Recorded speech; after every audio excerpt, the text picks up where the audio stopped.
Llevo un ordenador, entonces ahí llevo algunos sintetizadores. Llevo también algún programa, el Cubase, también lo llevo. Me gusta hacer algunos loops en directo con el Cubase. Es muy rústico, pero lo utilizo. Me gusta utilizar loops. Llevo pedales de loops, llevo dos o tres pedales de loops. Tengo un monotribe.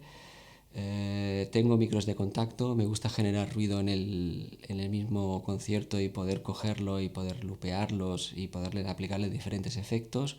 Utilizo diferentes efectos que vienen en la mesa, en el mixer. ¿Qué tengo más? Y algún cacharro, tengo dos o tres cacharros de circuit bending, que son como pequeños sintetizadores que básicamente lo que hacen es ruido, un ruido muy random, y con eso un poco voy haciendo toda la, toda la orquestación musical.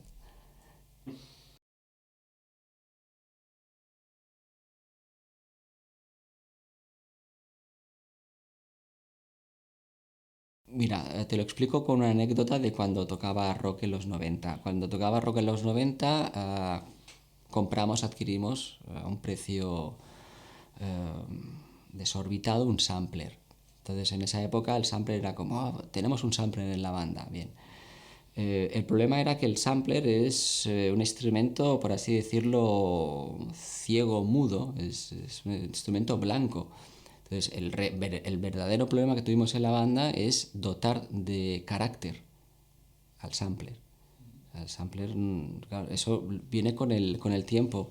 Entonces, eso fue un verdadero problema y fue, por otro lado, el principio de muchos problemas. Pero el hecho de decir es que podemos tener aquí un saxofonista, un segundo guitarra, podemos tener a un tío que hace aquí beatbox, podemos tenerlo todo, pero en cambio no tenemos nada. Entonces, esa falta de personalidad por nuestra parte de músicos no preparados para tener un sampler y por otra parte de tener una maquinaria, un hardware, software que nos ofrecía una serie de posibilidades que nosotros no llegábamos, pues aún me puedo encontrar con ese mismo problema ahora mismo. La intersección, la imbricación de instrumentos tradicionales con los instrumentos más novedosos, más de última generación, más tecnológicamente avanzados, pues para mí sigue siendo capital. Para mí sigue siendo capital porque en mi concepción de lo que uno es música electrónica siempre han existido los instrumentos tradicionales por su sonoridad, por su posibilidad de ser maleados, de ser tamizados, de ser mediatizados. Y por otro lado, porque me dan una posibilidad muy, no sé, muy sentimental de lo que es la música para mí. Me sigue, no sé, me sigue ofreciendo muchas sugerencias. El hecho de que un combo musical pueda aunar esas dos cosas y por otro lado que las posibilidades de tocar cualquier instrumento ahora mismo, bueno, ahora mismo ni creo que nunca, están agotadas. Es decir, la posibilidad de tocar la guitarra de 50.000 maneras posibles, ya sin entrar en el tema de pedales, pedaleras y demás filtrados, me parece increíble esa posibilidad. Y el hecho de que puedan trabajar conjuntamente me parece muy interesante. Y ya en última instancia, tanto la música electrónica como la música popular de cualquier tipo, creo que todos los purismos están condenados no al fracaso, sino un poco a la endogamia, y la endogamia conduce a, pues no sé, a la ortopedia.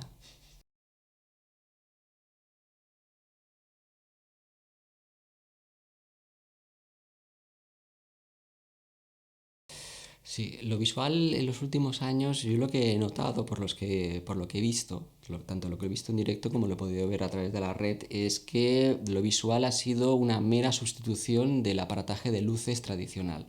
Entonces, no he visto realmente una creación. He visto que lo que antes sucedía con las luces, lo que antes podía crearse con las luces, se crea ahora con lo visual. Es mucho más económico, mucho más epatante y me parece muy interesante.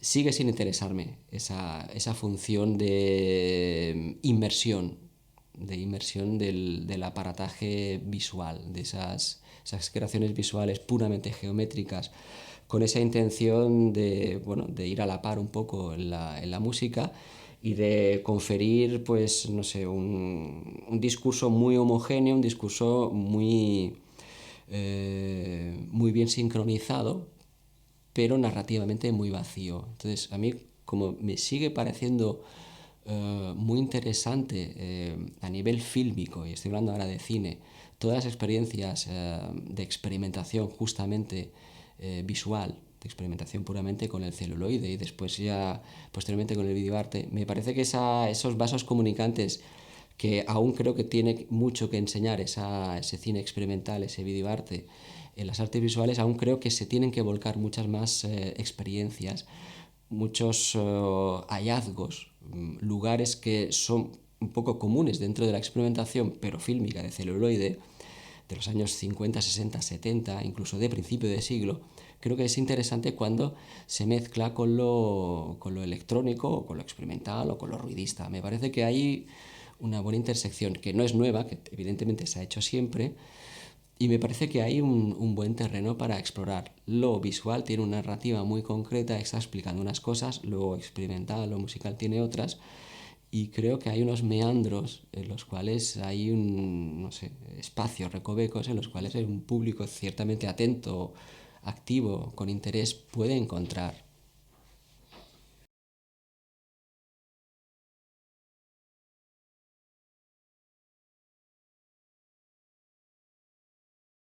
Ella también improvisa, ella trabaja al principio, cuando empezamos a trabajar por cuestiones, bueno, cuestiones X, no sé si económicas o de la época, empezamos a trabajar con vídeo analógico. Entonces íbamos con diferentes cámaras.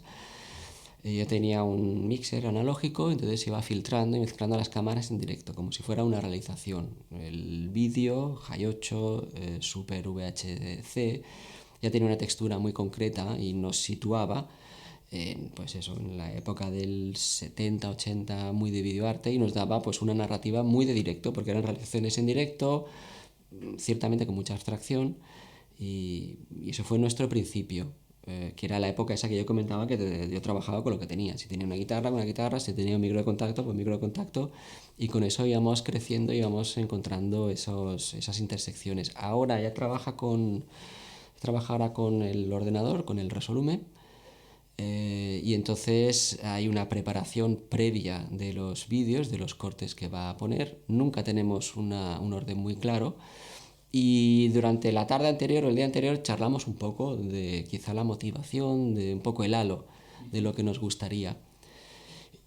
Y sobre eso trabajamos un poco. Y ella va escuchando lo que yo voy haciendo, y con eso va modulando su discurso. Y vamos eso, intentando enviar desde la autonomía del vídeo sus imágenes, desde la autonomía de la música a la mía, y el espectador hace de la última realización, ¿no? Ese coger, ese intentar enlazar significados y momentos felices que pueda haber, decir, bueno, esto parece que mezcla, y otros no, que por la misma contradicción de lo que se está diciendo, imágenes muy duras y sonidos muy blandos, o al revés, pues pueda crear un conflicto, que también puede ser interesante trasladar ese conflicto al patio de butacas.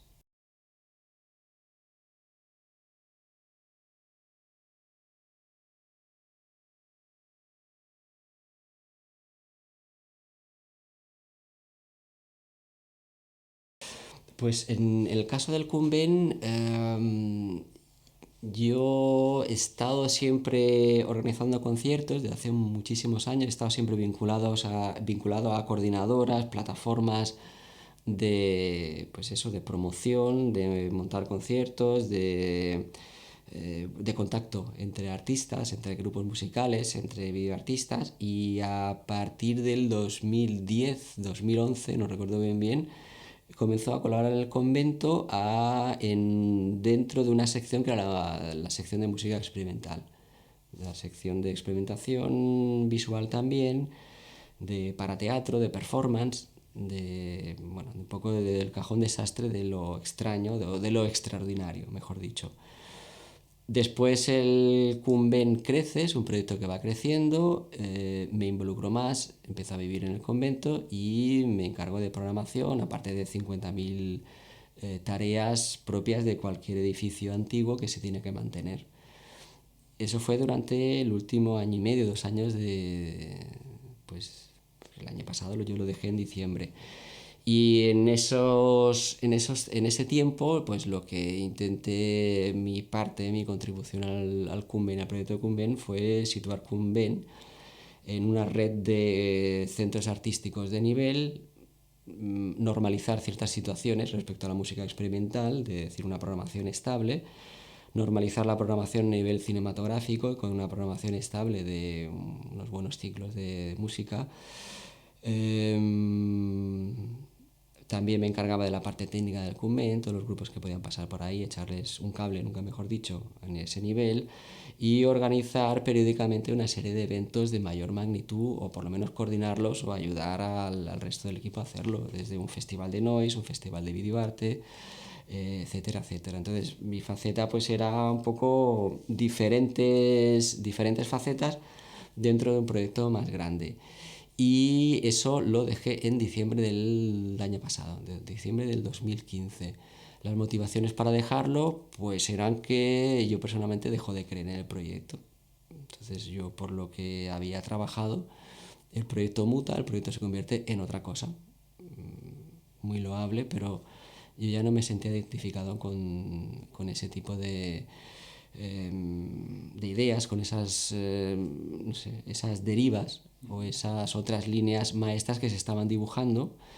Y yo había trabajado para otro tipo de cosas, había tenido otro tipo de funciones y había trabajado desde lo más físico a lo más intelectual para dotar con Ben de, pues, bueno, de una serie de contenidos, de dotar una serie de inercias de creación contemporánea potentes y sobre todo esa idea de conectar con Ben con el resto del mundo. Eso fueron así grosso modo mis líneas o mis intentos de trabajo ahí.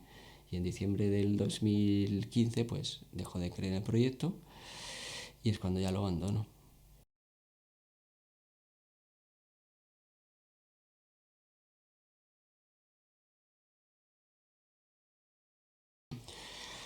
Pues a ver, sobre la primera parte, el debate, el debate recurrente, sempiterno entre ciencia y arte, yo en mi caso, también es muy recurrente, lo he pensado en muchísimas ocasiones, pero yo en mi caso lo traslado a una cosa mucho más quizás sencilla, que es medios y fines.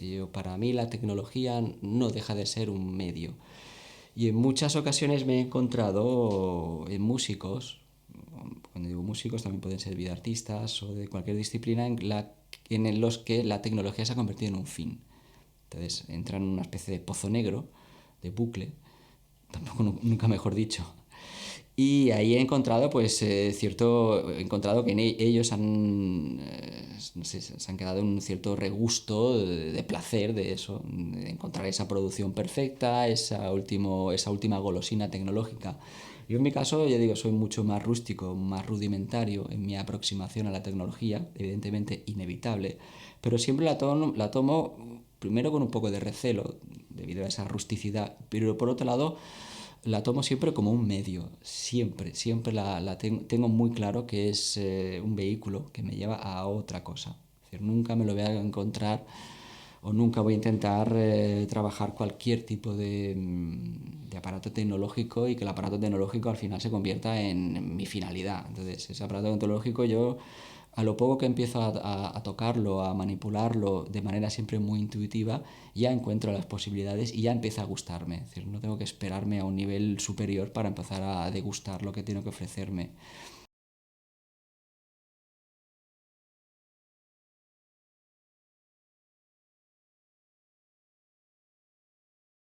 Por el otro lado, el hecho de que se pueda ofrecer esa formación formal me parece muy interesante. Me parece siempre muy interesante. La formación es uno de los campos de batalla en cualquier aspecto. En el aspecto tecnológico, pues evidentemente vosotros creo que vais a formar a artistas. Entonces vais a formar artistas que van a utilizar, es como lo comentaba antes, que van a utilizar una serie de vehículos para, bueno, para mostrar y para encauzar su creatividad, nunca para acaparla. Entonces, habrá evidentemente gente que le puede interesar solo el aspecto más tecnológico porque tiene una función quizá más, no sé, más crematística en el sentido que quiere dedicarse a eso y necesita saber todos los rudimentos de cualquier disciplina, y hay otros que la utilizarán simplemente pues para pues, justamente darle salida y darle como una buenísima proyección a lo que están haciendo. Y sobre todo una cosa que comentaba al principio de la entrevista, que ningún sonido, ninguna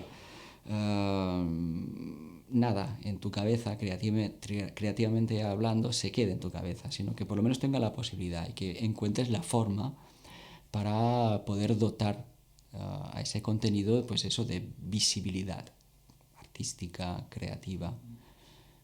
Y me parece básico. Y me parece básico y me parece también muy a contracorriente. Yo siempre he defendido mucho el hecho de la formación, porque hay una sensación de que con 4 tutoriales a veces puedes acceder a cosas, y es cierto, pero está bien también un poco esa profundidad, ¿no? Esa reflexión también que se ofrece cuando te tomas en serio cualquier cosa. Entonces te ofrece pues un decalaje para ir trabajando poco a poco y con más intensidad en definitiva, y por supuesto la erudición al final yo creo que te lleva más satisfacción, esa idea, ¿no? De ampliar un poco el campo de batalla.